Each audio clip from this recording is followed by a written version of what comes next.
The Silent Bell of Suzhou. Winter blanketed Suzhou in silence. Mist clung to the canals, and snow fell like secrets from the sky. The air was heavy with change, old banners replaced by red flags, monks turned farmers, landlords disappeared in re-education campaigns. But in the heart of the ancient water town stood a new temple with a mystery. The bronze bell, commissioned to symbolize peace under the new People's Republic, had never rung. Crafted by the revered Master Lu, it sat heavy in the bell tower, perfectly shaped, eerily silent. Then one morning, a worker found a bone sticking out from the frozen earth beneath the temple floor. The temple authorities tried to hush it, but a revolutionary committee sent a man to investigate.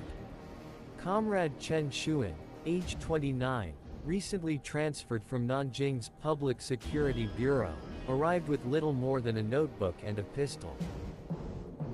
A quiet man with a wartime limp and intelligent eyes, he was not one to shout slogans. Suzhou locals eyed him warily. The people had learned to stay quiet, revolution favored silence. At the temple, the bones were confirmed human, more were exhumed. Then came the final blow. Among the remains was a silver bracelet engraved with the name Lu Changsheng. The bellmaker had vanished months ago. Rumors said he'd fled the country or been purged. Now his death was confirmed. Chen looked up at the bell. Why didn't it ring? He asked aloud.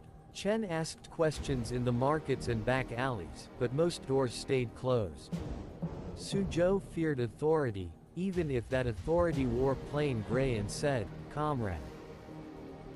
Until one woman invited him in Yu Mei, owner of Spring Pavilion Tea House, poured him chrysanthemum tea without asking. "You're not from around here," she said. Chen raised an eyebrow. "Neither are you." Yu smiled faintly.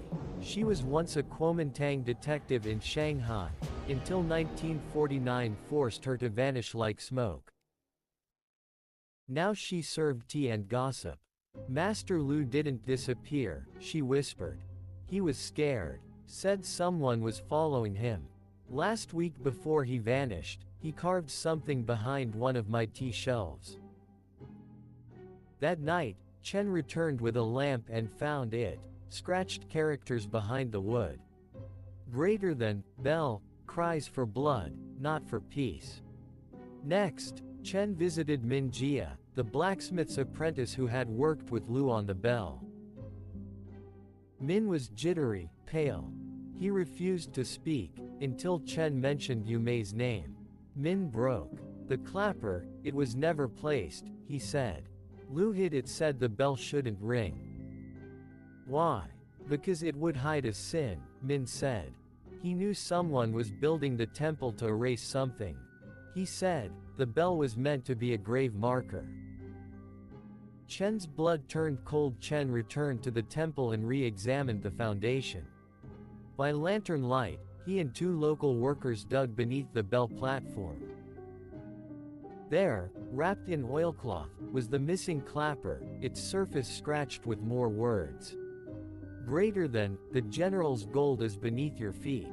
Ring the bell and silence the dead." The plot grew darker.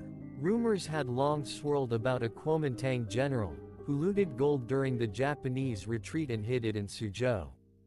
He vanished just before the communists arrived. No one found the gold. Had the new temple been built to hide it? The temple's party leader, Comrade Wu, confronted Chen the next morning. "You're wasting time on old bones. This temple is for the people." Chen replied, "And what if it was built to bury the truth?" Wu's eyes narrowed. "Truth is a matter of timing, comrade." That night, someone tried to kill Chen. He found a knife embedded in his door. Only one person warned him in time, Yu Mei. "You need to go," she whispered. "They'll bury you next." But Chen refused. Justice doesn't follow the party. It follows the dead. With Yu Mei's help, Chen wrote a report, but didn't send it. He waited until the Lantern Festival, when the bell was scheduled to ring for the first time. In front of the town crowd, Comrade Wu prepared to lead the ceremony. But Chen climbed the tower first, and dropped the clapper into the bell. The sound that emerged was bone deep, haunting, vibrating through the square like a scream from the past. As the echoes faded, Chen shouted, "This bell is a grave marker. Beneath this temple lies the body of a murdered man, and the gold of a traitor." Gasps. Soldiers rushed in. Wu tried to flee, but Chen had already alerted the bureau in Shanghai. Wu was arrested. The temple was closed. Excavations uncovered stolen gold. Master Lu had been silenced for what he knew. Weeks later, Chen returned to the tea house. Yu Mei poured him tea, hands trembling slightly. "They say you'll be promoted."